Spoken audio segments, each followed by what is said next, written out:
Welcome to the Vintage Vibe.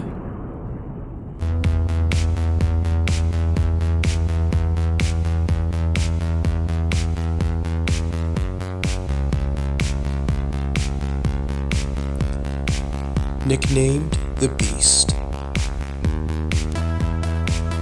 Dual woofers tuned for thunderous bass. 360-degree sound. You might want to call a mover. High power handling and wide frequency range.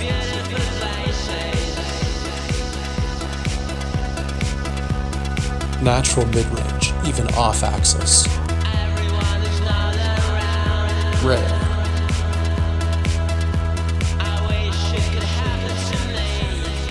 Need I say more? Welcome to the Vintage Vibe, where today, as you can see, the setting looks a little bit different, but that's because we had a little, let's call it mishap with some water from our ensuite in the Vintage Lounge. So you can see my favorite chair is a little preoccupied. But today we've got a great special, a pre-Christmas special. We're going to take a look at those Pioneer HPM-200s that I've been meaning to put a video together on for quite some time, and they really do deserve that nickname, the Beast. I mean, these things are truly mammoth, really special speakers. We'll talk about what to expect if you happen to find a pair of these, and these are as rare as hen's teeth. No kidding you. What you can expect for service or maintenance to get them back up to spec, because likely you'll have to. These speakers now are pushing, 40 years old. Most importantly, how do these speakers sound and whether they deserve a place in your vintage audio collection? Much to come. Stick around. See you soon. The tweeter and super tweeter, really made of a unique material called high polymer molecular film. And the idea was producing a sound directly at the film's surface. There's no magnets, so there's no voice coils, so there's no mechanical moving parts to get between you and your sound. In fact, Pioneer advertised these as really the first speakers designed to deliver all the sound expensive high-powered amplifiers could produce. This was because that high polymer tweeter was described as being virtually limitless in terms of power handling capacity while maintaining virtually no distortion in linearity in sound.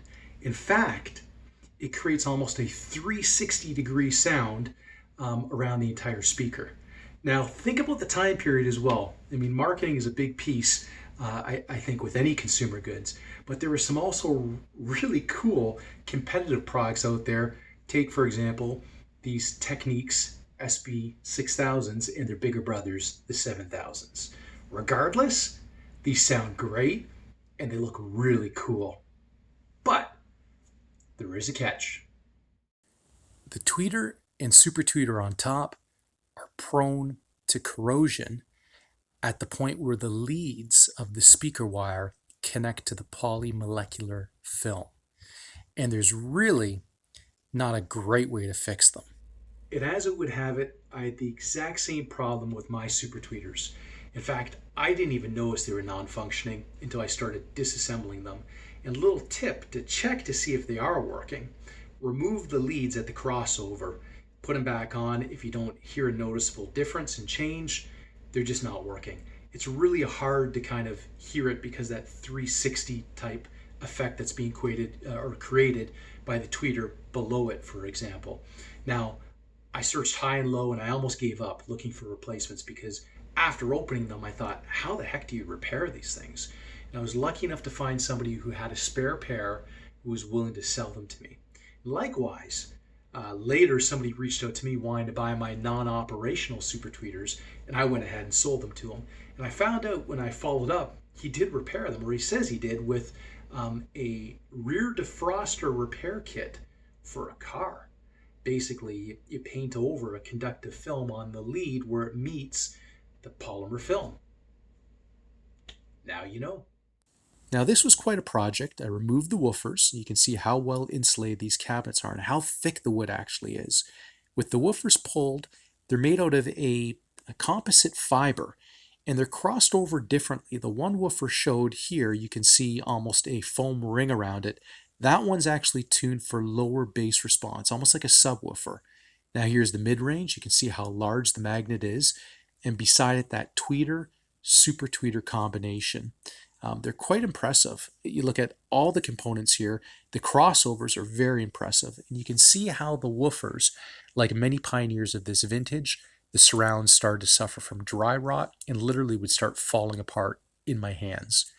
I was able to turn my attention next to the cabinets, which required a lot of attention, including water damage along the bottom, probably from sitting in someone's basement for many years.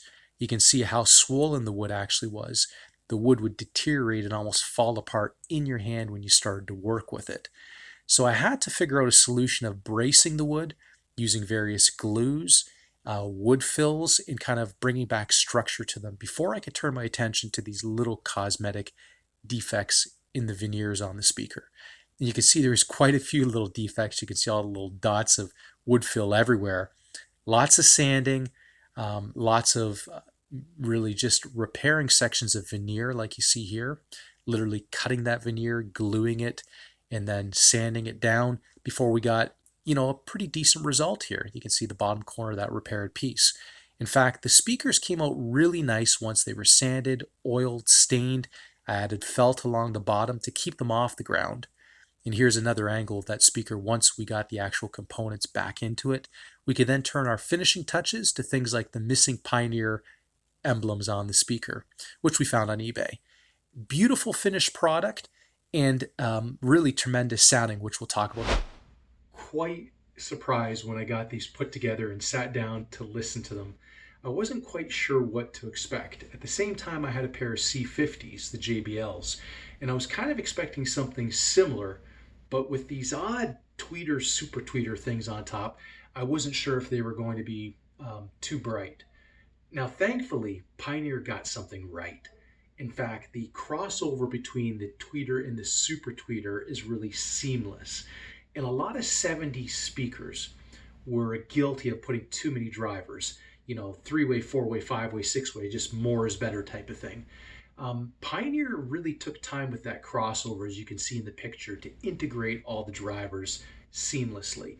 And that they do. In fact, the bass drivers, the difference between the lower tuned bass driver and the more mid bass driver are seamless. It's not like trying to integrate a subwoofer into your system where you can hear a distinct difference. They're not boomy.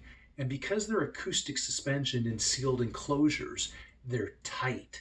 And they'll play low, but with a greater accuracy than you'll usually find with a rear ported speaker. Now, the great thing also about not being ported is you could slide these up against your wall quite tight, which you kind of need to do because they're just so big. They become part of your living room if they're in your room, quite frankly. You really got to love these speakers, but I was able to push them up the wall quite a bit.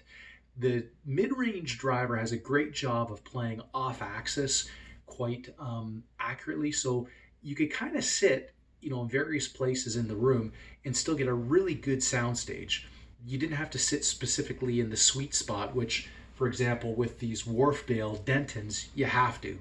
When you kind of get off axis a little bit, they just kind of lose some of that focus. The Pioneer just do a great job of maintaining it because of that 360 type omnidirectional sound that they have.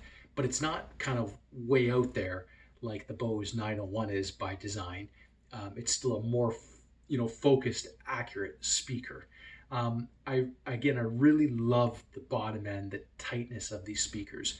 And when I had them hooked up to various amplification, including my Marantz 2230 or my Yamaha AS 1200, I was equally impressed with how the Pioneer still sounded refined, even with a more modern amplifier attached to it.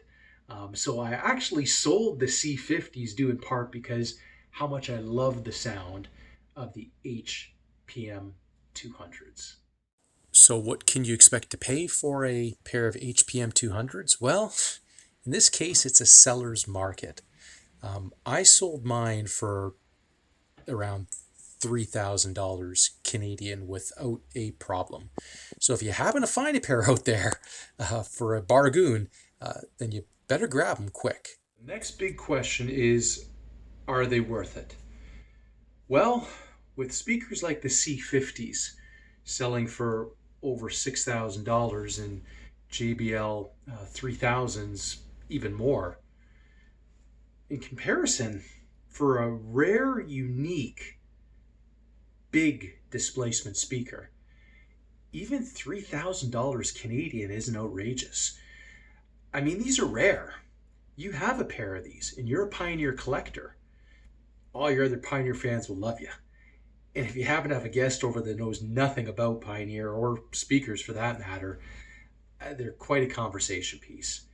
In fact, I think they are a necessity, at least to listen to a pair if you can find a pair, at least once. And if you are a Pioneer collector, these certainly should be at the heart of your Pioneer system, along with a pair of, well, HPM-150s as well. And you know what, a pair of HPM-100s for your office. I hope you enjoyed the video and the little discussion and review on those HPM-200s. And we'll be right back at you as soon as we can for some reviews on many other great vintage audio pieces that are just waiting in the vintage vault. Thanks for joining us. Like and subscribe, and we'll see you next time.